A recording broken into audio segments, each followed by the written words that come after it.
Enable.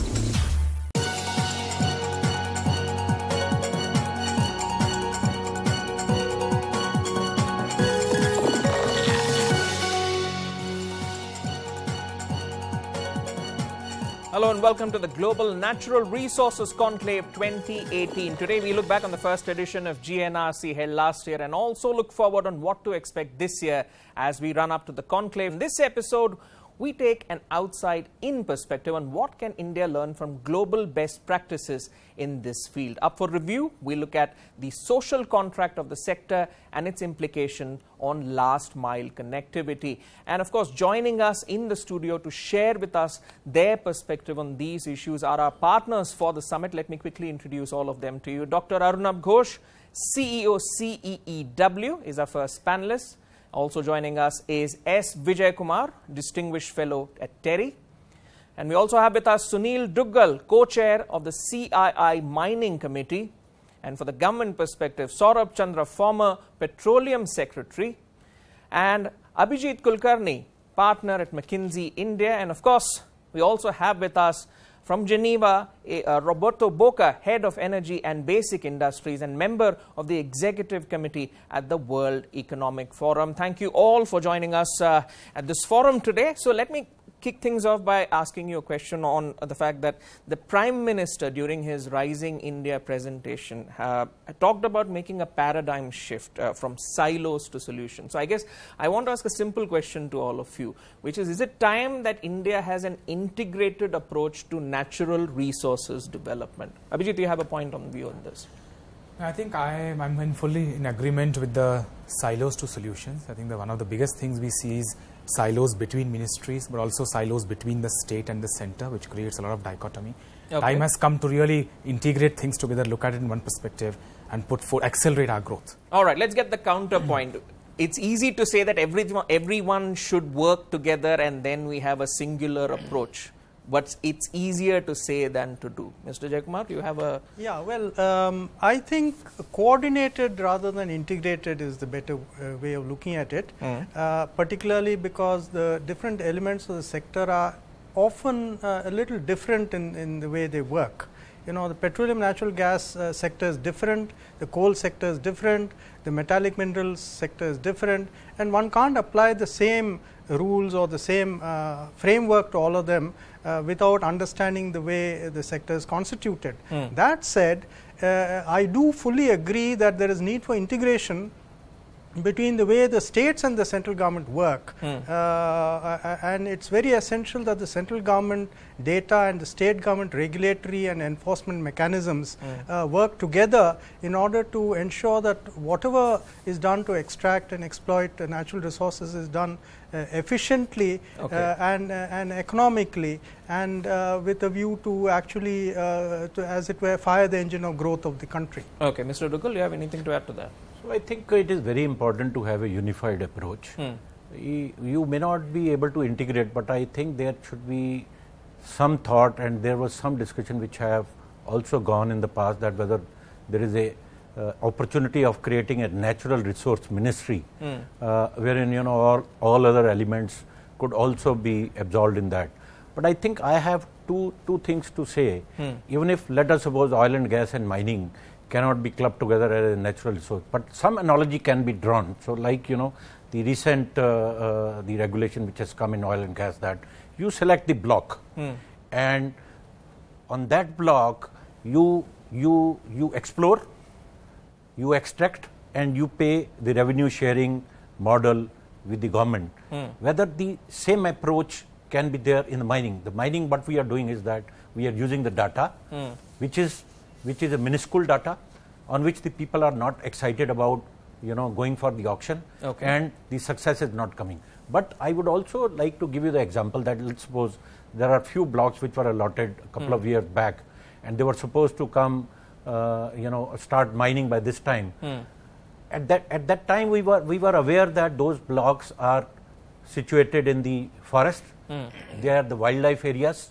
So after that, after these blocks were allotted, and still they are struggling with various ministries to get the permission, and the permissions have not come, and God knows when these mining blocks will come into operation. All right, from domestic anecdotes, let's go to some global reference point. Roberto, what can India learn from the growth stories of other natural resource countries? What do you think are the key takeaway points which can work for India? Well, certainly, as has been hinted, a systemic approach is recommended because, especially in a fast-evolving world as is this one with the digitalization and new technology coming on board, it's very important to have a systemic approach. And on those lines, it's really important to think how the skills of people and the competencies are evolving and will need to evolve. So a systemic approach is important. In terms of example of other countries or other regions in the world, I think the Nordic countries in Europe have been the role model, especially in energy, to how to develop system and really having a destination or a direction of where they want to go, so to allow investment coming in and the sector developing. So systemic approach and clarity on the direction and the objectives, as has been mentioned in the past. All right, let me follow up with another question to you. Now, the WEF recently launched the Global Energy Transition Index. Now, that introduces a systemic perspective to energy transition readiness and measuring it. Now, India, as I see it, ranks 78th on this index. So, how do you rate this score? So, we are two-dimensional, talking about the objectives. First of all, we are considering countries, how they perform in their energy system around three dimensions. One is sustainability, one is affordability of the energy, and the third one is energy security and access. So we are measuring how countries are performing on these three dimensions. But then when we look at the preparedness, we look at the future. And so we are not only looking at the picture of today, but we are looking how countries are ready for the future. And in those dimensions, we look at how the infrastructure is ready, how the regulations are in place to enable investment, how the human capital is evolving. So very much at these two dimensions, we are clear on what we measure, so the three dimensions, but also we are clear on what we want to look at the future. And of course, each country has a different pathways. Each country has a different way of going, but there are a lot of opportunity to learn from each other. So what are the recommendations you would have for India to go about its energy transition planning? What are some of the case studies that you would cite for India then? Well, first of all, I think India is very strong in terms of the political commitment to an energy transition. It's a very diversified economy, and there is a huge talent pool, right? You have a lot of skills and a lot of bright people.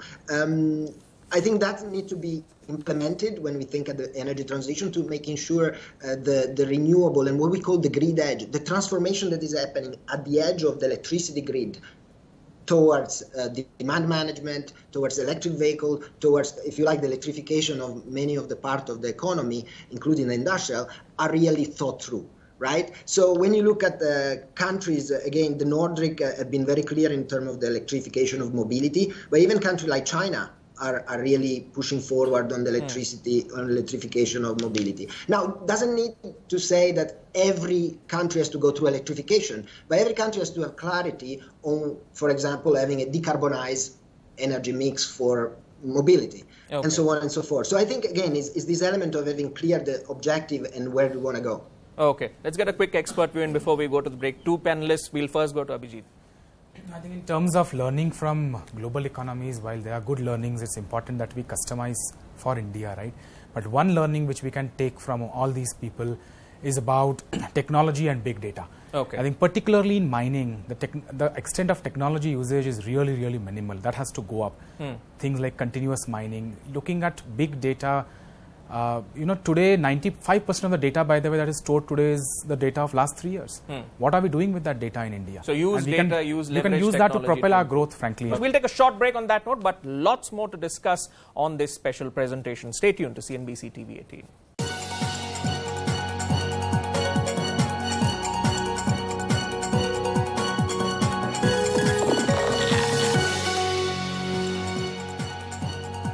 Welcome back to the special presentation on the Global Natural Resources Conclave 2018, and we'll dive right back into the discussion. Now, we're going to look at the key domestic imperatives when it look at the development of the natural resources sector. And here I want to bring this very important topic of the import bill. whether we look at the mining sector, whether we look at the oil and gas sector, the import bill is always large, and it's always played a part in kind of dampening that growth effect for the country. So what needs to be done to tackle this? Mr. Chandra, what's your view on this? First, about the energy policy.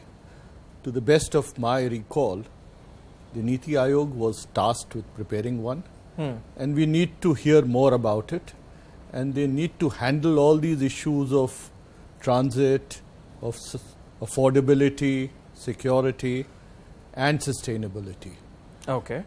Now, to reduce the import bill in the oil sector, I think some of the most significant reforms have been carried out there. And it starts with survey.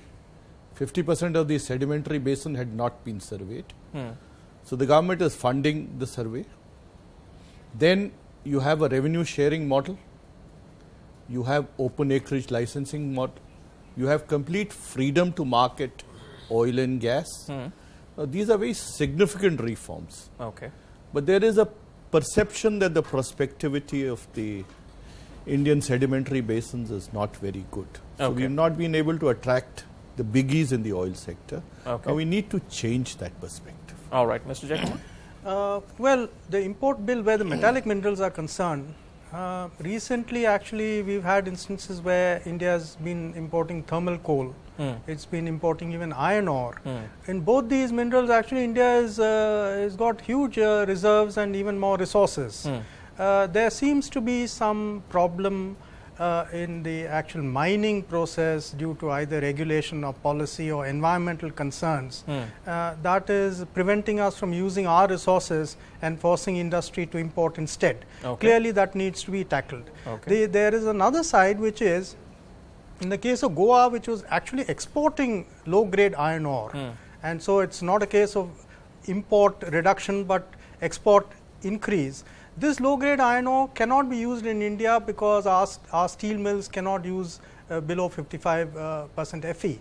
But because of environmental concerns, the Supreme Court has actually come down very heavily on iron ore mining, and in the case of Goa there were other considerations. So I think going forward, if we want to use our minerals wisely, we must be very clear and ensure that the environmental concerns are met upfront, and neither push to the back on the one hand, nor should we take a shortcut in order to try and extract minerals at the cost of the environment. Mr. Duggal, your comment on this from an industry perspective. So I think if you understand that the finishing plants or the smelting units are not the value addition. So the real value lies in extracting the natural resources. And if you understand the value which is paid to the miners is about 90% of the value is paid to the miners. So what we say is that the treatment charges are given to the smelter. It is a job work type of thing. So the real value lies in what we will extract from the ground. And my own belief is that if we have explored only 10% of our mineral area and 90% still is left, so what can we do? My own belief and self-belief is that we have every mineral, every gram of gold is imported. How much of the bill we are a country, we love gold. We are a country, we love silver. So we use 8,000, 9,000 tons of silver in our country, and we produce around 500 tons of silver. So 7,500 tons of, so like that we do not have the gold, we do not have silver, we do not have copper, we do not have other metals. So I think the basic need is to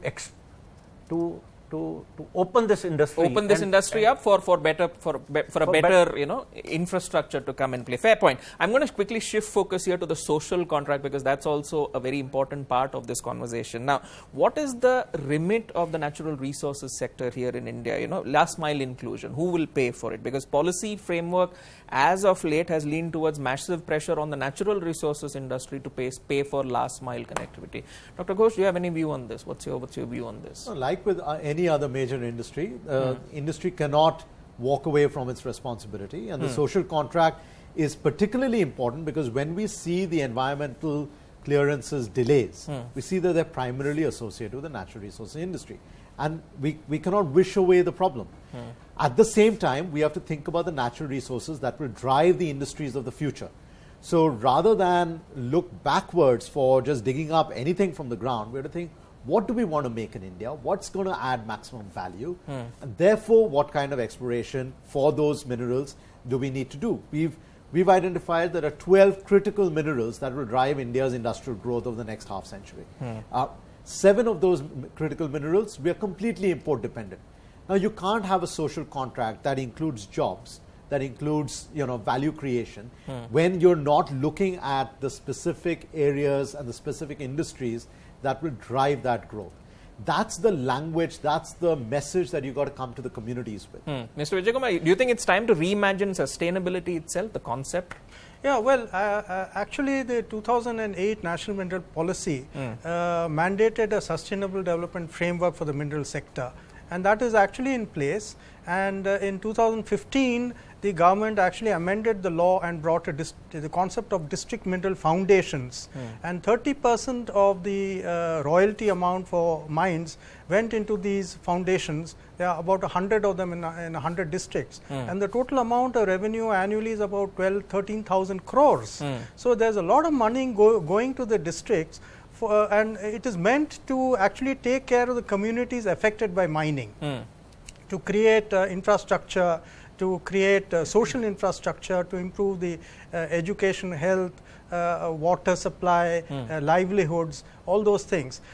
So it's a very good initiative. The problem may well be twofold. One is the capacity to actually absorb and utilize these funds may be lacking, and two, the participation of local communities in planning and executing these programs may be a little deficient. Okay, so the potential is there, but the delivery is yet to start. Okay. Mr. Boka, I believe you have a perspective on this as well. How we can reimagine sustainability. What do you have to say for this from a global perspective for India? I think these two elements actually connect, this social contract, but also the import bill you were referring earlier. So on the energy side, I think there is an industry that is being created and can be created further. There is the efficiency, so limiting the demand, and that will create jobs, but with different skills. So it's not only the supply side, but it's creating efficiency and optimizing. So it's investing in megawatt instead of megawatt, if you allow me. On the mining side is, again, a bit provocative, but it's the idea of mining above ground, i.e. recycle, reuse, creating an industry there that allows to take out all the used material and refurbish, if you like, or reuse all the material. So that will allow also a reduction in the import bill, but most importantly, a sustainability and a possibility of creating new jobs. All right. Now, before I come to my last question, Mr. Duggal, could you showcase some of the best practices here which could work from the industry perspective of reimagining sustainability and, of course, the social contract that we were speaking about? I think there is a stigma attached to the mining, that mining is a pollutant industry. So it is more about doing the responsible mining and showcasing to the world that the mining industry is a socially acceptable industry, and they create the positive impact in the society they work with. So some of the best practices could be that the groundwater, let us suppose, charge goes higher. The other thing is that we create a positive impact on the environment. Okay. The third thing could be the inclusive growth. Fourth thing could be, that we have, renewable energy attached to this. So the overall framework, if it is maintained in a mining industry, and some of the responsible sectors, they have the moral responsibility to create a model in which the world should look and the common man should look the mining industry with a respect rather than a stigma. Okay, Abhijit, last question to you. Ease of doing business is, of course, a challenge among all the topics that we have discussed. A quick summary statement, a 10-second statement from you on how this can be solved, especially for the natural resources sector. I think ease of doing business we have talked a lot, but I'll actually like to talk a bit more on sustainability, because we always look for government to do more, but there is something that corporations need to do more, and that's sustainability, private sector or public sector. And the reason why I say this is because companies will have to find their own license to operate and not look for others to do that. A very positive example is with the Chhattisgarh sector, the Coal India belt of Gevda, Kusmunda area. After years of mining, the forest cover has actually marginally risen. And they have done a lot to do that. Things like that corporations will have to do to make this more sustainable and propel growth. All right. On that note, we'll wrap up this curtain raiser for the Global Natural Resources Conclave 2018. I'd like to thank all the panelists here for joining us, and of course, thank you to the viewers for tuning in.